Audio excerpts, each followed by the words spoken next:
بسم اللہ الرحمن الرحیم۔ السلام علیکم۔ کتابوں کی دنیا میں ہمارا سلام قبول ہو۔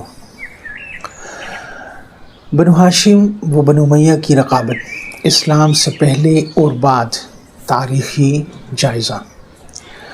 قریش تھے، مگر ان کے اندر بھی گھرانے تھے۔ ان میں سب سے نمایاں بنو ہاشم اور بنو امیہ تھے۔ دونوں عبد مناف کی اولاد تھے۔ اسلام سے پہلے ان کے درمیان سردار کون کی دوڑ تھی۔ اسلام کے بعد یہ دوڑ نظریہ و ریاست کی شکل میں بدلی۔ اس مضمون میں ہم دیکھیں گے کہ یہ رقابت کیا تھی، اسلام نے اسے کیسے بدلا اور بعد میں سیاسی حالات نے کیسے متاثر کیا۔ نمبر 1، اسلام سے پہلے جاہلیت میں رقابت کی 3 بنیادیں۔ بنو ہاشم اور بنو امیہ دونوں قریش کے معزز خاندان تھے۔ مکہ میں ان کی رقابت 3 چیزوں پر تھی: منصب و عزت کی تقسیم۔ بنو ہاشم بن عبد مناف نے سقائیت و رفادت کا نظام شروع کیا، یعنی حج کے دنوں میں حاجیوں کو زمزم کا پانی پلانا اور کھانا کھلانا۔ یہ خدمت کا کام تھا، مگر بہت بڑی عزت تھی۔ بعد میں عبد المطلب پھر ابو طالب اس کے نگران بنے۔ لوگ انہیں مکہ کے مہمان نواز کہتے تھے۔ بنو امیہ بن عبد شمس کے پاس تجارت اور لشکر کشی کا منصب تھا۔ ابو سفیان رضی اللہ عنہ مکہ کے سب سے بڑے تاجر تھے۔ ان کے قافلے شام تک جاتے تھے۔ جنگ کے وقت لشکر کی قیادت بھی انہی کے ہاتھ میں ہوتی تھی۔ لوگ انہیں مکہ کے امیر کہتے تھے۔ مال و اثر کا مقابلہ۔ بنو امیہ کے پاس دولت زیادہ تھی، بنو ہاشم کے پاس اختلافی اثر زیادہ تھا۔ یہ مقابلہ کون زیادہ با اثر ہے کا تھا، نہ کہ خون کی دشمنی کا۔ مکہ میں کعبے کی کنجی بنو شیبہ کے پاس تھی، اس لیے دونوں خاندان ایک دوسرے کے خلاف نہیں تھے، بلکہ قریش میں اپنی پوزیشن مضبوط کرنے کے لیے کوشاں تھے۔ ذاتی دشمنی نہیں تھی۔ تاریخ میں ان کے درمیان کوئی بڑی خونریز جنگ نہیں ملتی۔ یہ سردار بننے کی مقابلے بازی تھی جو بڑے قبیلے میں ہوتی ہے۔ عبد المطلب اور ابو سفیان کے درمیان اختلاف رائے ہوتا تھا، مگر رشتہ داریاں بھی قائم تھیں۔ نمبر 2، اسلام کے بعد رقابت ختم اور امت بنی۔ جب حضور صلی اللہ علیہ وسلم نے کلمہ لا الہ الا اللہ کا پیغام دیا تو بنو ہاشم و بنو امیہ کی پرانی دوڑ ختم ہو گئی۔ آخر کیوں؟ نظریہ بدل گیا۔ قرآن نے فرمایا، جس کا ترجمہ ہے، اب عزت قبیلے سے نہیں تقوی سے تھی۔ پیغمبر اسلام بنو ہاشم سے تھے، مگر ان کے سب سے بڑے حامی حضرت ابوبکر بنو تمیم سے تھے، حضرت عمر رضی اللہ عنہ بنو عدی سے تھے، حضرت عثمان بنو امیہ سے تھے رضی اللہ عنہ اجمعین، اور یہ سب ایک صف میں کھڑے ہو گئے۔ نمبر 2، رشتے جڑ گئے۔ اسلام نے دونوں خاندانوں کو جوڑ دیا۔ حضرت عثمان رضی اللہ عنہ بنو امیہ سے تھے۔ ان کی شادی حضور صلی اللہ علیہ وسلم کی 1 نہیں 2 بیٹیوں سے ہوئی، جس میں سب سے پہلے نام حضرت رقیہ رضی اللہ عنہ اور پھر ان میں کلثوم کا آتا ہے۔ حضرت معاویہ رضی اللہ عنہ بھی کاتب وحی بنے حضور صلی اللہ علیہ وسلم کے۔ حضرت علی رضی اللہ عنہ بنو ہاشم سے باب علم کہلائے۔ حضرت عباس بنو ہاشم نے فتح مکہ کے وقت ابو سفیان رضی اللہ عنہ بنو امیہ کو امان دلوائی۔ فتح مکہ کے دن حضور صلی اللہ علیہ وسلم نے اعلان کیا، آج قبائل کا فخر ختم، جو کعبے میں داخل ہو گیا وہ امن میں ہے۔ اب حضرت ابو سفیان رضی اللہ عنہ بھی اسی امان میں شامل تھے۔ نمبر 3، مقصد ایک ہو گیا۔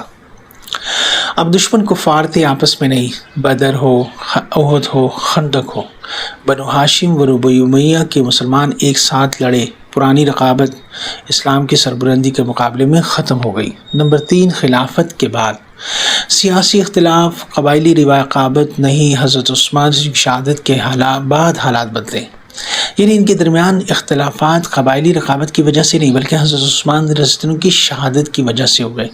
اب مسئلہ قبیلہ نہیں تھا، بلکہ ریاست کیسے چلے گی پہ بن گیا۔ جنگ صفین 37 ہجری۔ یہ بنو ہاشم بمقابلہ بنو امیہ کی جنگ نہیں تھی، یہ قصاص کے طریقے پر اختلاف تھا۔ حضرت علی رضی اللہ عنہ خلیفہ تھے بنو ہاشم سے، ان کا لشکر بھی مخلوط تھا، انصار بھی قبائل میں سے تھے، انصار ہو، بنو ہاشم ہو، دوسرے قبائل میں شامل تھے۔ حضرت معاویہ رضی اللہ عنہ گورنر تھے بنو امیہ سے شام کے، ان کا لشکر بھی مخلوط تھا، شام کے قبائل بھی ان کے ساتھ شامل تھے۔ دونوں طرف صحابہ تھے۔ حضرت عبداللہ بن عباس بنو ہاشم سے، حضرت علی رضی اللہ عنہ کے ساتھ تھے۔ مگر بعد میں حضرت معاویہ کے دور میں بھی رہے۔ اگر یہ قبائلی جنگ ہوتی تو ایسا کبھی نہیں ہوتا۔ کربلا 61 ہجری۔ یہ یزید بن معاویہ اور امام حسین بن علی رضی اللہ تعالیٰ عنہ کا معاملہ تھا۔ سبب وراثتی خلافت کو قبول کرنا یا نہ کرنا تھا۔ یزیدی لشکر میں بنو امیہ کے علاوہ دوسرے قبائل بھی تھے۔ کوفہ کے لوگ جو بنو ہاشم کے حامی تھے نے ہی امام کو تنہا چھوڑا، اس لیے کربلا کو پورے بنو امیہ پر مقابلہ پر پورے بنو ہاشم کہنا درست نہیں۔ یہ اقتدار نہیں بلکہ اصول کی جنگ تھی۔ تاریخ کے 4 اہم نکات۔ اسلام نے قبیلہ مٹا دیا۔ حضور نے فرمایا عربی کو عجمی پر فضیلت حاصل نہیں۔ بنو ہاشم اور بنو امیہ دونوں قریشی تھے، اور حضور صلی اللہ علیہ وسلم کی ایک حدیث کا مفہوم ہے، صحیح مسلم میں روایت ہے کہ یہ امر یعنی خلافت قریش میں رہے گا جب تک کہ وہ دین کو قائم رکھیں گے، یعنی حضور صلی اللہ علیہ وسلم نے فرمایا کہ جب تک یہ دین کو قائم رکھیں گے خلافت ان کے درمیان رہے گی، اور یہ خلافت رہی ان کے درمیان۔ اختلاف افراد کا تھا، قبیلے کا نہیں۔ بنو امیہ میں حضرت عثمان رضی اللہ عنہ جیسے زاہد بھی تھے۔ بنو ہاشم میں سے بہت سے افراد ایسے تھے جو حضرت امیر معاویہ کے ساتھ رہے۔ پورے خاندان کو ایک جیسا رنگ دینا انصاف کی بات نہیں۔ ہم نے پہلے بھی اوپر بتایا ہے کہ بنو امیہ اختلاف افراد کا تھا، قبیلے کا نہیں۔ بنو امیہ اور بنو ہاشم میں ایسے بہت سے افراد تھے، ہم نے آپ کو اوپر بتایا تھا کہ یہ ایک دوسرے کے ساتھ تھے، ایک دوسرے کے مخالفت میں تھے، لیکن ان کی مخالفت قبیلے کی نہیں بلکہ ان کی مخالفت اصول کی تھی۔ اور وہ اصول کیا تھا کہ قصاص سے عثمان کا لینا، اور ان کے درمیان اختلاف اس اصول پہ تھا، نہ کہ خاندانی دشمنیوں پہ۔ دونوں خاندانوں نے اسلام کی خدمت کی۔ بنو ہاشم سے نبوت ملی، بنو امیہ سے خلافت امیہ کے دور میں اسلام اسپین تک پہنچا۔ دونوں کا اپنا کردار ہے۔ اہل سنت کا موقف۔ حضرت علی رضی اللہ عنہ برحق تھے۔ حضرت معاویہ رضی اللہ عنہ صحابی و مجتہد تھے، ان کا اجتہاد غلط ثابت ہوا مگر وہ صحابی ہیں۔ امام حسین سید الشہداء رضی اللہ تعالیٰ عنہ ہیں۔ ہم سب سے محبت کرتے ہیں اور فتنہ نہیں اٹھاتے۔ بنو ہاشم وہ بنو امیہ کی کہانی دشمنی کی کہانی نہیں، تبدیلی کی کہانی ہے۔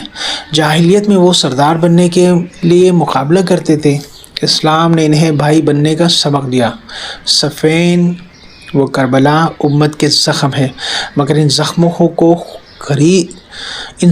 کو کرید کر آج نفرت پھیلانا وہی کام ہے جو فتنہ بازوں نے کیا تھا۔